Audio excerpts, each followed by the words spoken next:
Hi guys, my name's Adam and welcome to my new video. Today I'm gonna be talking about iPhone again. It used to be simple. Every year Apple released new iPhone and that iPhone was always the best and most advanced one. And after that, Apple started to offer the previous model at a better price, so you could choose between two iPhones.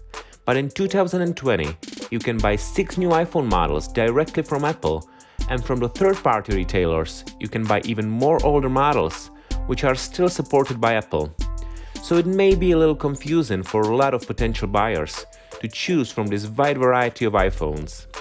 So in today's video, I will be talking about iPhones which I think are worth buying in 2020. So which are those? Let's find out. Here we go. iPhone 6s is probably the oldest iPhone you can still buy new today. Apple doesn't sell this one for quite some time, but you can still get it from third-party resellers because they had plenty of them in stock. The 6s was released in 2015 and it was evolution of the iPhone 6. It has the same design but much better specs. 6s features powerful A9 CPU, 2GB of RAM, or pressure sensitivity layer in the display called 3D Touch. Today, 6s is the oldest supported iPhone, so you can install the latest version of iOS 13 on it. But it's still not known if Apple will release iOS 14 for the 6s. That's why I would be careful with the 6s. It's actually still a great device, it's pretty fast for a 5-year-old phone, the design is great even though it's not the most modern thing ever, and overall the 6s is still just fine in 2020. I would recommend you to buy this phone if you're looking, for example, to buy a phone for your kid or parents and grandparents. The 6s will be a pretty excellent device for them. And the best thing is that it's freaking cheap.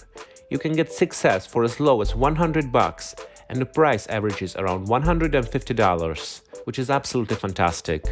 But if you're looking to buy a phone that will be supported for at least a few more years, then I would suggest to buy a little bit newer iPhone, as 6s is probably gonna be cut off support soon. The iPhone 7 is one generation ahead of the 6s, and last year Apple was still selling this one on its official website. It's got a very similar design to the 6s, only with little changes on the back of the phone. But inside it packs some major improvements. It's running the A10 Fusion chip. This may seem like an outdated version of A series of CPU, because there's already A13 out, but keep in mind that just recently Apple released the new 10.2-inch basic iPad, which is running the same A10 Fusion chip. So you can be sure that Apple is going to support devices running this CPU in the future. iPhone 7 also offers significantly improved camera over the 6s and more storage. It now starts at 32GB. I would recommend buying the iPhone 7 to those of you who are on a budget and you want, for example, your first iPhone and you're fine with not having the latest and greatest. The iPhone 7 is a very capable device even here in 2020, and it also got very cheap recently. You can get one for as low as $250, which is a fantastic deal. The iPhone 7, in my opinion, is gonna be supported for at least 2 more major iOS versions, which is actually more than the standard new 2020 Android device is going to receive. So don't worry about this phone losing software support anytime soon. So maybe you're a customer who wants to buy an iPhone and you don't want to spend $1,000 on it, or not even $700 or $800. You just want reasonable priced iPhone, but the standard 4.7-inch iPhone 7 or 8 are just too small for your needs. Well, then the iPhone 8 Plus may be the one for you. Apple is still selling this one on its website for $549, which is kind of a lot for a 2017 smartphone. But you can get this one almost $100 cheaper from third-party resellers, and for around $450, it's actually a pretty great deal. It's got a 5.5-inch screen, great 12-megapixel dual camera setup, and very nice design with glass on the front and back, so it supports wireless charging. iPhone 8 Plus comes with A11 Bionic CPU and 3GB of RAM, which is a powerhouse even today.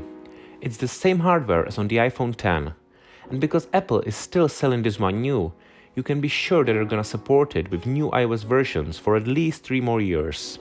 So I would recommend the iPhone 8 Plus to those of you who are looking for an iPhone with the classic design and home button, but you need it to be powerful and you expect to keep it for a few years. So the software support is definitely important to you. If that's the case, then go for the 8 Plus. It's the best and most capable classic design iPhone before Apple changed their design in the iPhone X and newer.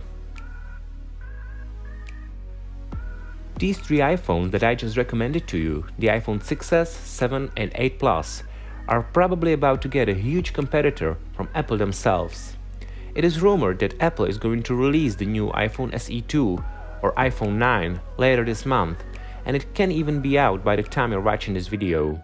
This one will most likely have almost exactly the same design as the iPhone 8 with 4.7-inch screen and the old classic design with home button.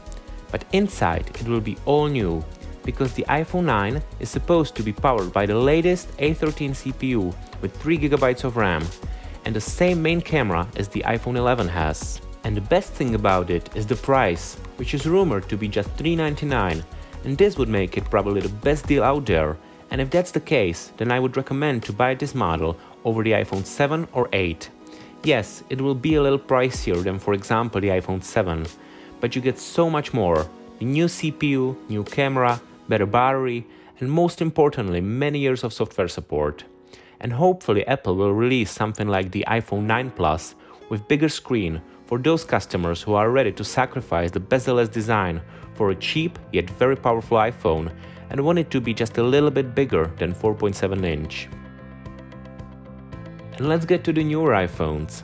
So you may be looking to buy a new iPhone and you want the latest and greatest, but $1,000 and more is just not acceptable to you. And that's why I recommend the iPhone 11. You might be wondering why I didn't pick the iPhone XR. Yes, the XR is a wonderful device and Apple is still selling it for $599. But if you add just $100 more, then you get the iPhone 11 for $699, which offers many significant improvements over the XR, like the whole new dual camera setup with the amazing night mode, or the new A13 Bionic CPU and 4GB of RAM instead of 3GB in the XR. And there are more, like better battery life or improved water resistance with the IP68 rating and other stuff. So that's why I picked the iPhone 11. Apple prices it very aggressively, so in my opinion the iPhone 11 is the best value for your money today, and I would recommend this one to 95% of users who are considering buying the flagship iPhone. Yes, there is the 11 Pro series, but that one is much more expensive than a standard 11, and the improvements are not that noticeable for majority of basic users. You can check my long-term 6-month review of the iPhone 11, I will give you a link in the description down below. And now we get to the best iPhone your money can buy here in the first half of 2020, and that's of course the iPhone 11 Pro series. There's an iPhone 11 Pro with 5.8-inch screen starting at $999 and the iPhone 11 Pro Max starting at $1,099. These are the same phones and the only difference is the screen size and a little bit better battery life in the bigger Max version. And like I said, these are the best iPhones today. If you don't care about the money and you want the best iPhone possible, then go for the 11 Pro or 11 Pro Max. They have a gorgeous OLED display, fast Face ID recognition, one of the best set of triple cameras on the market, powerful A13 CPU with 4GB of RAM, wonderful premium design, and the best battery life on any iPhones ever released. These are really the top of the class, but you definitely need to ask yourself if you need all of that, because you can get 90% of these features in the iPhone 11, which is $300 to $400 cheaper than the 11 Pro, and that's something to think about. And guys, that's it for today's video. Which iPhone would you choose in 2020? Do you prefer the best value for your money, or you always want the best no matter the cost of it? Let me know in the comment section down below, and don't forget to give me a thumbs up if you like this video, it helps me a lot. Also consider subscribing for more content like this. So until the next time, have a great day, stay safe, stay healthy, stay home if possible, and see you in the next video. Bye!